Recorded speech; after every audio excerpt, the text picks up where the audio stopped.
A key component of the modern world economy, the chemical industry delivers products and innovations to enhance everyday life. It is also an industry in transformation, where chemical executives and workers are delivering growth and industry-changing advancements while responding to pressures from investors, regulators, and public opinion. Discover how leading companies are approaching these challenges here on The Chemical Show. Join Victoria Meyer, president of Progressio Global and host of The Chemical Show, as she speaks with executives across the industry and learns how they are leading their companies to grow, transform, and push industry boundaries on all frontiers. Here's your host, Victoria Meyer. Hi, this is Victoria Meyer. Welcome back to The Chemical Show. Today, I am speaking with Arun Samuga, who is the Chief Innovation Officer of Elemica, a global SaaS-based supply chain network software solution. It's a mouthful. Arun joined Elemica in 2009 through a merger with Rubber Network. He was promoted to the Chief Technology Officer position in 2018, and Arun leads Elemica's global development organization and was responsible for the continued development of new software products and solutions. Today, he is really tasked with accelerating and ever-expanding opportunities in the area of supply chain innovation. So we're going to have a good conversation about digitization, supply chain, and more. Arun, welcome to The Chemical Show. Thank you, Victoria. It's a pleasure to be here. Glad to have you here. Yeah. What's your origin story? What got you interested in technology and eventually chemicals and Elemica? Yeah, maybe we go back 1990 to 1994. I studied aerospace engineering from IIT, Indian Institute of Technology, Mumbai. And, one thing about aerospace engineering is that many people think it's just about aircrafts and aerodynamics and then you're done. Well, if you dig deeper, there's a lot of computational fluid dynamics. There is control theory. Of course, there's aerodynamics. So a lot of math, I would say, and also a lot of software programming in order to, as part of coursework, as part of projects, you had to model, you're not going to have access to an aircraft on demand. So you have to model things. So there's a lot of 3D modeling and fluid dynamics style activities that kind of naturally promoted me into the software space. And in 1994, 1995, there was this huge, movement around large multinationals moving to India in terms of a low-cost software development center tapping into a lot of engineers and, a lot of high-skilled labor, I would say. So I just jumped on the bandwagon, to be honest with you, and I joined Tata Consultancy Services, who interestingly, posted me in the United Arab Emirates. I worked in Japan. I worked in the United Kingdom and then finally came to the US. And fast forward 2002, I joined Rubber Network and as an integration technical lead, built the business-to-business integration software. And as we merged with Elemica in 2009, it was just a natural kind of extension. So that supply chain pivot occurred sometime around 2001, 2002. But most of my time, I've been very, very close to technology and software. So that's just my genesis in a nutshell.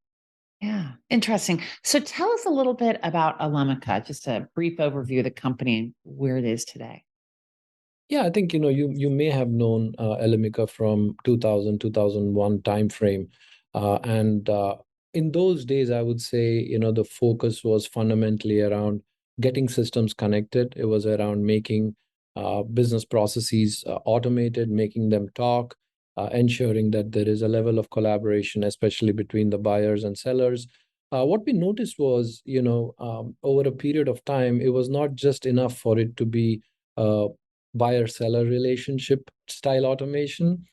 So it extended naturally. And if you look at a classic supply chain flow between a buyer and a buyer always initiates an order, the supplier responds, supplier ships the goods, and then the supplier invoices the buyer. Now, that's a very, very simple model.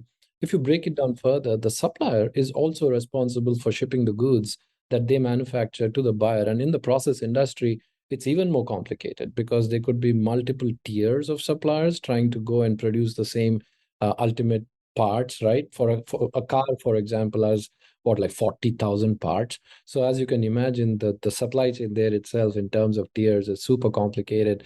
And then you add transportation into the mix. So we And I'm explaining this because this is how our journey also kind of propagated. It mirrored it. So while our roots were in technology, we extended the paradigm of the buyer-supplier relationship to include a shipper-carrier style persona and relationships. And slowly we realized all these things are intricately connected to each other, and that there is a lot of dependency between these flows. If you order X amount of material for Y delivery date, and then the supplier just says no, or they provide something lesser or at a different date, and then you have to coordinate that with the carrier. So we decided end-to-end supply chain is actually the right space to be in. So we slowly expanded our product portfolio all the way from 2002, 2009 into, I would say, up until 2018, 2019 timeframe. And then Eurazeo acquired us in 2018. And since then, we've been focused more on growth. And of course, growth has two components. There is organic growth through our network, which is like 80,000 participants strong now. And it started with a simple order flowing from DSM to BASF. And now it's like pretty global, I would say, in terms of footprint, with expansion into Latin America and Asia Pacific as well. And of course, in 2012, if you remember, there was this genesis of the four big forces, right? There was cloud technology, there was big data, there was business social like LinkedIn, Facebook, etc., and then mobility and mobile technology. So these four forces forced us to re-evaluate our tech stack, and then we rebuilt our network platform ground up in the cloud in 2012 timeframe, and we got about 13 patents in total for the technology. So it's been exciting times, and that's more like a timeline-based journey, I would say. But the one last point there in terms of where we are now. In the last 3 or 4 years, we acquired four different companies. So one based out of Chicago called GSQA with the focus on quality management and validation. iFreight out of Netherlands, a level 5 TMS, full truckload, less than truckload optimization and planning. And then we acquired OnPrompt, which is a non-EDI data processing engine. So think unstructured data as you hit the long tail, especially around PDFs, Excel files, images, HTMLs. You got to convert that to structured data, because ultimately all that needs to go into the ERP or a TMS. So we acquired them out of the United Kingdom. And then Process Weaver, which is more of a last mile parcel shipment execution company, especially if you think about retail. There's a lot of shipments that need to be delivered same day, less than truckload. It could be parcels. So a lot of samples, especially in the process industry, get shipped via parcel as well. So a lot of interesting use cases. And as a result of these acquisitions, while our roots were in the process industry, I would say we've diversified very beautifully. Like now it's consumer packaged goods. We're adjacent to pharma, heavy duty industrials like ABB. So a lot of growth and food and beverage as well. So we cover the entire gamut at this point in time, and that to me has been a spectacular kind of story. While the roots are in the process industry now, with the end-to-end solution suites that we have, and a scalable network, intrinsically we are able to actually penetrate markets much deeper and much broader. That's interesting. I had not realized that. So in fact, I was introduced to Elemica at its formation, right? In 2000, 2001. I was working at Shell doing e-business that was very customer and commercially focused, more on a one-to-one basis. I had colleagues that were working on Elemica and helping develop that platform. And, along with, as you mentioned, BASF and DSM and others. So this transition from being chemical process industry focused to a much broader focus is quite a big evolution. Yeah, no, I would agree, because you can try to grow organically, but that's very hard, and there are incumbents, right? So I think the board and us, we are on the right strategic path, I would say. I think looking ahead as well, I mean, we are constantly trying to grow. We also put in a lot of focus onto our partner network. So now we have partnerships with a lot of different companies, including like giants like SAP, Oracle, NetSuite on one side, and then with the systems integrators like Accenture, Capgemini, etc. So The ecosystem, I would say, in general, is growing, and I think it's essential just because of the global nature of supply chain, the focus on increased resiliency in the supply chain. You cannot just do it by yourself. It's almost always a multi-vendor, multi-partner play, and Yeah. we are right there. So Yeah, interesting. and so I know also at the beginning, it was really about connecting ERP systems together. So it was a bit of a behind the scenes tool in some respects.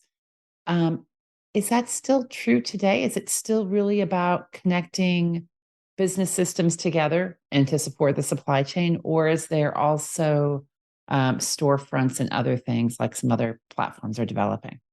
No, so that's a very good question because, if you think about a journey, a digital journey, right? It almost always starts with digitization. So connectivity, I would say, is the foundation. You need that. Now, how you do it might be different. So things have changed. You have APIs nowadays, where you can just push data into an endpoint, get data back.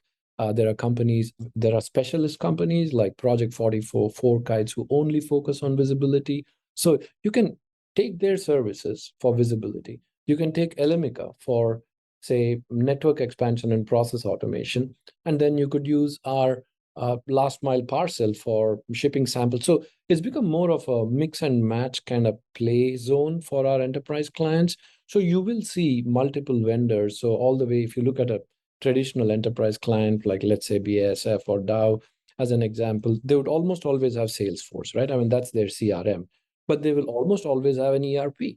They will almost always have a TMS. So, there is a lot of adjacency around these huge systems, which are fundamentally need to be glued, I would say, from a workflow automation perspective. And if you extend that enterprise to the external trading partner base, be it your enterprise's customers, be it their suppliers, or be it their logistics service providers, then there is a lot of room in terms of automation at varying levels for different business processes.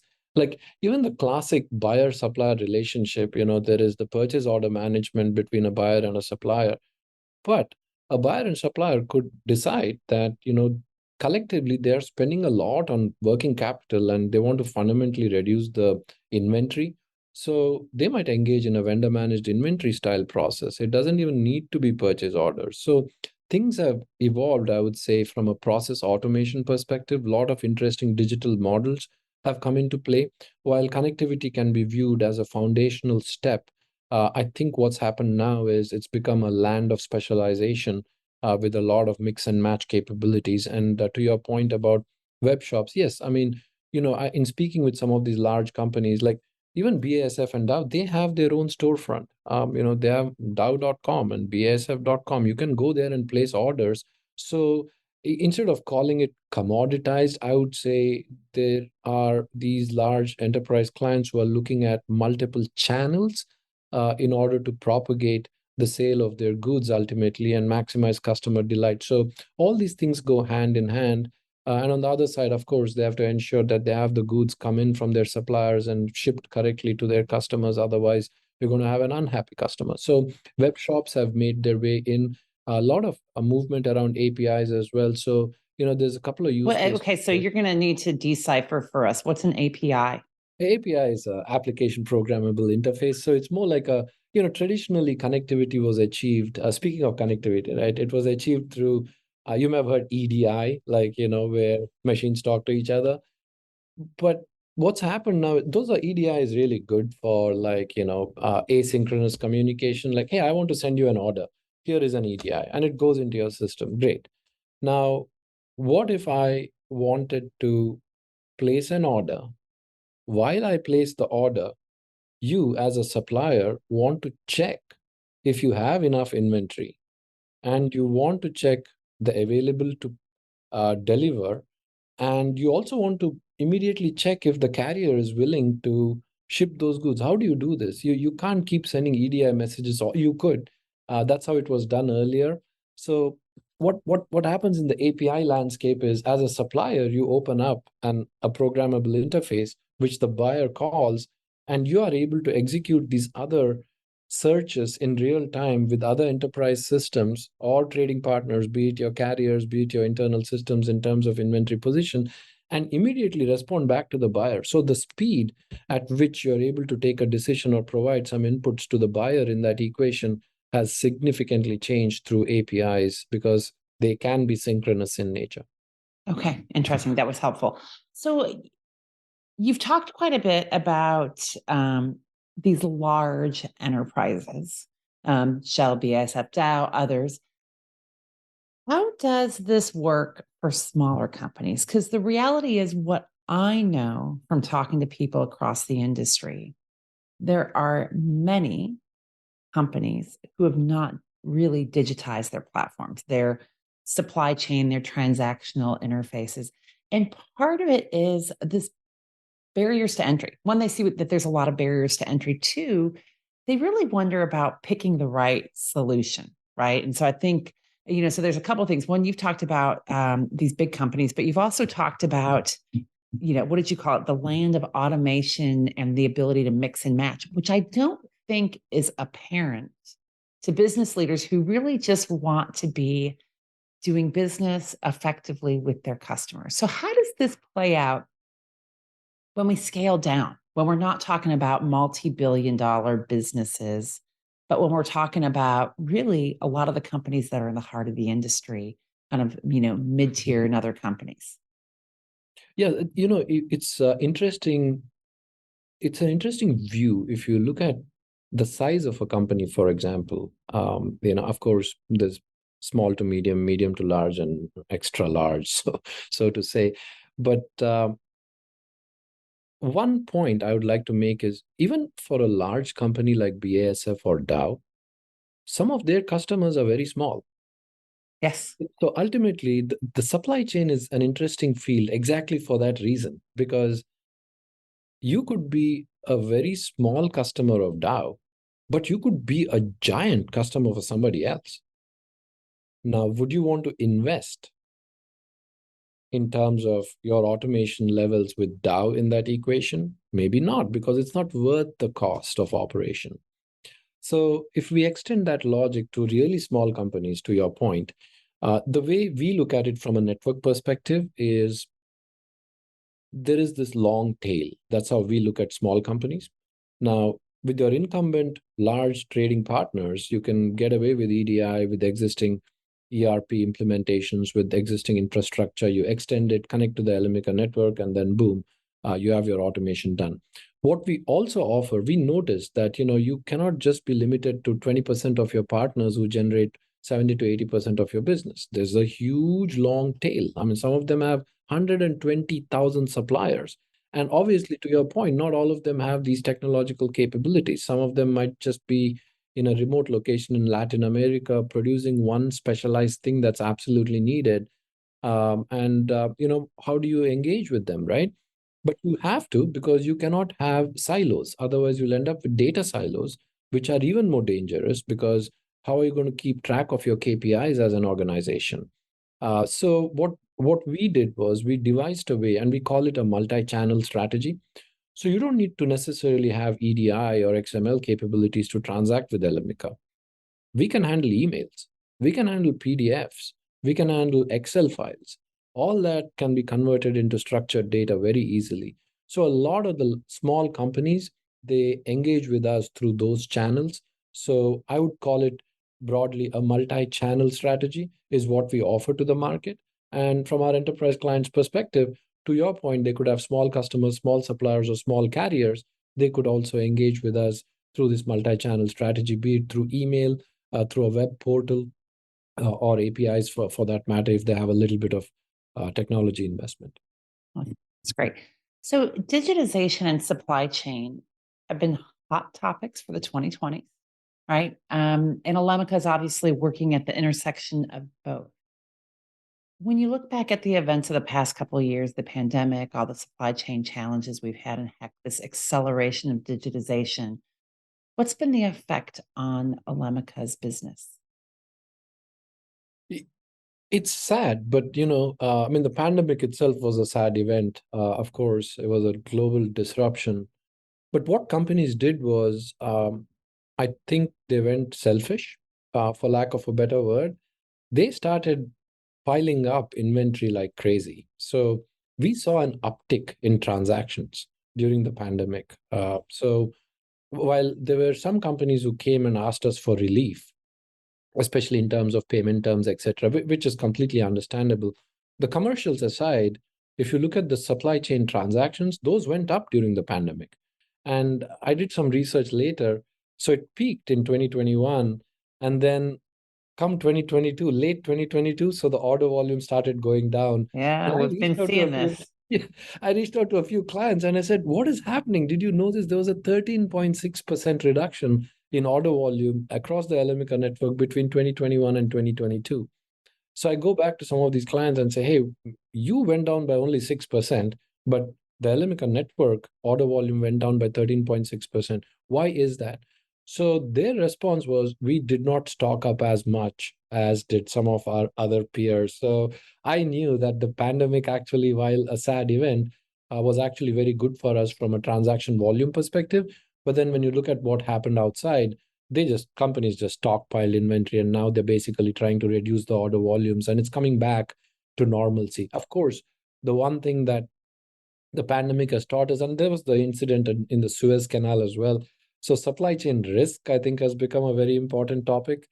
So I would say there is more focus on resiliency, and I think with the circular economy and sustainability taking newer heights, I think climate control, climate change has become important topics as well. So as a result of the pandemic and some of the events in the last 2 or 3 years, I would say there is rebalance of supply chain volume. And I think there is higher focus on risk resiliency and sustainability. Mm, absolutely. I think you're right with that. Did you guys adjust your platform or offerings as a result of how the markets and the needs have evolved in the past few years? Yeah, see, it's also interesting that it was during the pandemic that we acquired two companies. I would say two and a half because one kind of bled into the pandemic. But if you assume three companies, acquiring three companies during a pandemic is hard. Like we could not travel, we could not meet these people. It was Right. all remote, which was very weird. Like, hey, now we acquired this company, but we can't go and meet anybody. So that was unheard of.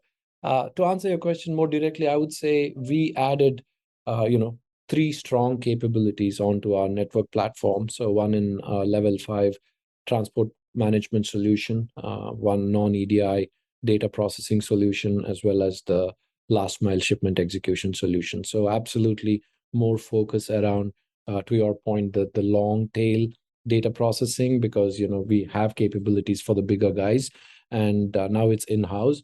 And then transportation is always a hot topic because there are multiple ways to optimize routes. There are multiple places to get things from, and a lot more companies are investing in network optimization as well as dynamic inventory optimization. So as a result of that, you will notice that transportation becomes a very natural kind of objective in terms of the need for optimization. And I think we made the right moves there, especially focusing heavily on transport optimization. Yeah. Great. That's really interesting. So you talked about some of the insights that you've been able to draw, and you've gone back and you've done some research around, the level of ordering upticks, the inventory declines, and it strikes me that in this world of big data that we're in at the moment, that seems to be a big phrase, that Elemica itself has access to a lot of data. Now, I know that you're also bound by confidentiality and you have firewalls around data, et cetera. But is this something that you and the company look at in terms of how to identify and drive trends? And is that a service that you offer to your business partners, or is it just that the data is there for them to take advantage of if they will? Or is there something that Elemica does specifically around It's leveraging insights? Yeah, so it's interesting you call it insights because we call it insights. That's our data analytics layer, embedded analytics layer. What we've done, we started that about 1.5 years ago. We put in a lot of focus because to your point, we realized data is extremely crucial in terms of decision making. Earlier, we would just say, automate the process, get it to 80%, you're good. Well, let's take a look. If you say 80%, do you know how many suppliers are actually responding to your orders electronically? And even if they do you know how many of them are accepting your orders the first time you send it? How many of them have a qualified order response saying, I can't deliver it by this date and I can't deliver that much quantity? How many of them deliver things on time? And how is the carrier performance doing? Are these carriers doing well for one customer over another? So we are in a very good spot in terms of identifying those trends. And what I've done as part of the innovation lab now is added a lot more focus there. So I picked it up late last year in terms of building a complete data lake from scratch where all these transactions get stockpiled. And because of the patents, we also have auto correlation capabilities, like a purchase order number in a purchase order is a purchase order number in an invoice. As long as they match and it's between the same buyer and supplier, our systems automatically correlate it. So we have a step up there in terms of the network technology. So we are able to mine data. I'm extremely interested in process mining because at the end of the day, it's not about automation alone, right? It's about taking a look at the data as a result of automation and getting deep insights into all these different vectors across the different trading partner types and going back to these clients and saying, you know what, your suppliers are not up to par. This is how you transform your business. It's not just about digitalization and digital transformation, it is about business transformation. And this is how you can transform your business. This is how you can improve your trading partner relationships. And these are the key insights that you have at your fingertips. So we started doing that with a few specific clients just to validate whether these things stick, these things are meaningful. And what I've noticed as a result is a lot of the CIOs in these companies have started expressing interest in this, and for good reasons. Because again, the thing with data is you cannot just distribute data to everybody because not everybody is going to treat it the same. You need the right data to get in front of the right persona. And that is where we are in terms of saying, if it's a CIO, package up the data in this way so that you can relate it to some KPIs. It should be relatable easily to days inventory outstanding or day sales outstanding, or some metric that resonates with the broader organization. And that's when you realize not all enterprises are the same. So we are at that point where we are saying, okay, we have a productized kind of service here, but then each enterprise wants something else, and different personas within enterprises need something else. So we are Right. sifting through that, and I think that's just a digital maturity journey that we have to embark on regardless. Right. So, what are companies looking for today when they're thinking about digital solutions? What are the problems that they're trying to solve? Ultimately, if you look at it really outside in, right? I mean, there are performance indicators that people are measured by, right? I mean, people look at supply chain variability. People look at demand sensing capabilities. People want excellent customer service. They want to reduce their operating cost. And how are they performing? Are they performing to plan? So those are some of the performance indicators, I would say. But then there are the broader supply chain metrics, right? I mean, what is your cash to cash cycle look like? What is your perfect order rate? And what's the ROI on your gross margin? So those things stay. Those things haven't significantly changed, I would say. That's what companies are looking at a strategic level. But then what's happened now is there are multiple risk categories that have come into play. Of course, there's force majeure. Then there are man-made risks. I mean, we are seeing it in a war-like situation. Of course, geopolitical risks, and most notably, cyber risk. That's become huge. And what's happening is it's changing the way people are reacting to technology. Now, when we get a lot of requests for proposals, requests for information, and there are two or three things that almost always stand out. Are you open to us doing a security audit before we sign off? I mean, it's become mandatory. So I would say Not really a surprise in the world that we're in today, right? absolutely. So I would say, you look at all these vectors, right? I mean, you have your KPIs, you have your performance indicators, and you have your risk. But then people underestimate the changes driven by technology itself. I mean, AI has come a long, long way, very, very fast. Now, AI as a technology is actually pretty old, but then the democratization of AI has happened very, very quickly. So What does it's that in the mean hand. when you say that? It means, the mass, everybody has access Mm, to AI. It's democratized. The models, the got it. large language models are available for everybody to use. You can set up an account with OpenAI and ask questions with ChatGPT like in the next 10 minutes. So I've got one. I use it yeah, occasionally. Yep. exactly. So now I'm not going to comment on the quality of the output, but my main point being technology changes like RPA, IoT sensing, people putting devices on trucks in order to measure humidity, to measure vibration, to measure decibel noise, to measure temperature. Like cold storage. A lot of things have changed fundamentally. And when you look at these four vectors, as I like to call them, you have your KPIs, you have your performance metrics, you have the risk categories, and then you have these technologies that are coming into play. The juxtaposition and the way these things mingle and play with each other has fundamentally altered the landscape of large enterprises. And we see that on a daily basis. Now, through the power of the network, because it's so flexible, we are able to adapt to these needs. Because you think of an endpoint, if an IoT sensor is sending data through streaming, our network handles it. It's easy. If there is we spoke about APIs. If we have to hit some, like we hit marine traffic, for example, it's a company that provides visibility into ocean vessels. Now, our clients don't need to set up an account with marine traffic. They're already doing the transport execution through us.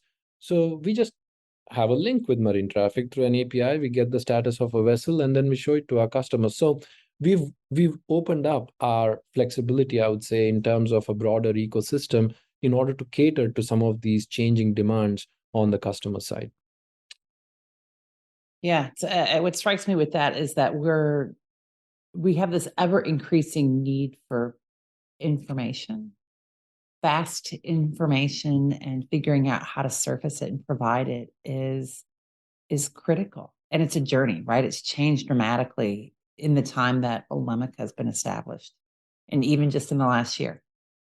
Yeah, absolutely. And if you ask me, pick three things that is the highest focus for most companies, right? I mean, you can't just say go to a company and say, hey, you pick three things, and it's going to be slightly different from some other company. But based on my research, I would say the top three things that companies are looking at a high level is business transformation, even though they call it digital transformation, but that's not what the C-suite is looking at. They're looking at business transformation.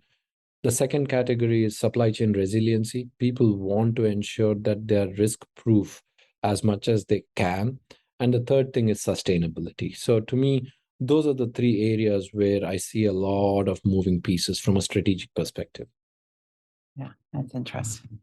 Um, so Arun, when I think about digital solutions and when I talk to people across the industry, and I guess maybe some of the biggest companies have already made the case, but building a financial benefit case for digital solutions is often challenging, right? Um, because companies view that digitization does not necessarily change who they're doing business with. It simply makes it more seamless, ties the information together. And often, and I've heard this a lot, people say, well, I don't know where the money is in it. How do you respond to that? Yeah, so I think we touched upon this a little briefly earlier. I think it is about educating a potential client on the advantages of embarking on a digital journey. So I think that's important. Like we need to be able to be, we need to be very clear about what the ROI is. We have a lot of case studies. Like I can throw out a couple of data points at you. When I talk to a client, right, I go there and say, client A actually reduced their inventory by 50% in 2 years. And that's inventory gone out of the supply chain forever. That's a clear working capital gain that you have there. Now, that by itself can translate to multiple dimensions, right? It could be you've reduced working capital, but then now you have a lot more cash on hand in order to invest it in customer delight and many other areas. Increase your sales channel, invest in sustainability. So there's a lot of things you can do there in terms of an ROI. And we have case studies, we have value calculators, and then we have a broad industry kind of view as well. And we have the data to back it up as well. We can say, look, I mean, we've seen an uptick in the order volumes because of digitization. And otherwise, these were all manual processes. And you need like 150 people in your customer success department or customer service department. And now you have only 22. What happened? Well, the others are focused on more higher order problem solving capabilities for the organization because they moved on and they're doing something bigger and better. So there is a lot of ROI positions that we clearly articulate. And then as a result of the acquisitions, you can also look at us going into the market with a land and expand strategy. So you don't need to buy everything Elemica has to offer. So if your pain point is last mile parcel execution, just take that. But then eventually, over a period of time, once you get familiar with it and you start realizing the benefits of Elemica as a network company, you will slowly start using more and more of our products. So from our perspective, it's a cross-sale opportunity. But then from an enterprise client's perspective, they are embarking on a rather long, large digital journey of maturity. So we convince that's our story and that's how we talk about it. You might want to buy one product now, but bear in mind, CIO, this is where we want to take you. And it has all these different dimensions. There's your customers, your suppliers, your carriers, your warehouses, distribution centers. We impact different personas all the way from fulfillment to procurement to customer service. And then with all of this data that goes through, we push it into the insights layer. We can also send it back to you. We can provide deep insights which you can use in order to just transform your business. So that's how we go to market. And that's the high level story. But as you can imagine, each one of those is very well supported with a lot of data that we've gathered over a period of time. So the ROI definition is something that we do pretty clearly. And to be honest, I don't think we've gotten any pushback so far in terms of the quality of the content or the nature of the conversation itself. Good. Awesome. When you think about, one of the things we talk about a lot on the Chemical Show is the customer experience. So how does digitization and maybe Elemica really affect the customer experience in that customer journey? Yeah, I think ultimately, I would say that we start off, and that's also a journey, right? It's not like it's a switch that you flip and now suddenly you have happy customers. It doesn't work that way. So if you think of sales order automation, obviously everything is persona based within a customer base. So you think of customer service representatives. What we ultimately do as a result of guaranteeing that that order is going to be perfect and it's going to go into your system seamlessly, regardless of how and where it came from, be it EDI, XML, API, RPA, came from Ariba, or it came from wherever, or it came through an email. It's going to get into your system because we come in there and ensure that you don't have to worry about it. So what that does is it improves the quality of life of the customer service representative. Similarly, when you look at a transport planner's day in the life, right? They're basically executing shipments left and right. And they're trying to call carriers, they're trying to talk to them, negotiate rates, etc. We have a rating engine built in the transportation management solution. You just change it once every year during contract negotiations, upload it, boom. After that, as soon as you get an order, we are able to translate it into a transport order, optimize it for full truckload, identify the right carriers based on rates and lanes, which is the origin destination pair, and send it out. Now the planner is sitting there going, all I have to do is manage exceptions, right? Because the planning part is, and the execution part is completely automated. What that does is now the planner has more time to only focus on exceptions. Now, speaking about exceptions, if there are failures, we have a lot of rules and validations in place. We can validate against them, against our entire network. We can validate it for a given client. We can validate it for a trading partner pair or a trading partner pair and a particular document type. So we go pretty broad and deep in terms of rules and validations. What that does is now not only have we automated the exception management for the planner or the customer service representative, we ensure that they only focus on things that are truly exceptions. And we also provide end-to-end visibility into the life cycle of an order as well as the life cycle of a shipment. Now, what we've done is essentially we've created a glue within the enterprise where you have the customer service representative in communication with their customers who are already happy, who also have the same level of visibility, and the enterprise is working seamlessly because the transport planner is completely in sync with the customer service representative who knows that the supplier who's going to ship the goods to them are also aligned because of how we go in with the end-to-end strategy. So you have the procurement division within the enterprise also aligned. So you've hit procurement, you've hit transportation, and you've hit customer service. You've created a glue. You've created a beautiful workflow between them. So you've made everybody's quality of life better from a personal perspective, but then from a professional standpoint, they have more time in order to actually cater to the key objectives that the enterprise has. So that's how we kind of transform the organization typically. That makes sense. I think that aspect of, working on the exceptions, spending time where it's really critical to spend time to solve customer challenges, supplier challenges, et cetera, versus on standard, business as usual things should make the experience better for everyone. Awesome. So what's next for you and for Elemica? What should we be looking forward to over the rest of the year? Yeah, I think, as we grow, I think, again, as I mentioned, the board is very keen on us from a growth perspective. So they look at it through that lens very, very consistently. I wouldn't be surprised, or you shouldn't be surprised, or anybody shouldn't if we end up acquiring one or two more companies. And, we're always looking for the right company, right partners. So that's one area of growth. We are aggressively extending our partner ecosystem, as I mentioned earlier. So more and more people are working on the Elemica network, being able to create value for our clients. And we also doing a lot in terms of AI and sustainability and the advanced embedded analytics. So that's another area from a technology, pure tech perspective where we are investing. So I would say these three big buckets are going to constitute a lot of 2023 and into 2024. So M&A activities for growth, it's going to be investment in new technology as well as our extension of our trading partner ecosystem. And that's going to put us, position us very nicely for years to come, especially as it relates to the world of supply chain automation and, orchestration. Awesome. Great. Well, Arun, thank you so much for joining me today on The Chemical Show. Absolutely. Thanks a lot for your time. It was a pleasure.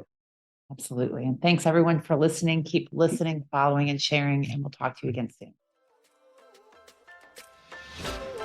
We've come to the end of today's podcast. We hope you enjoyed your time with us and want to learn more.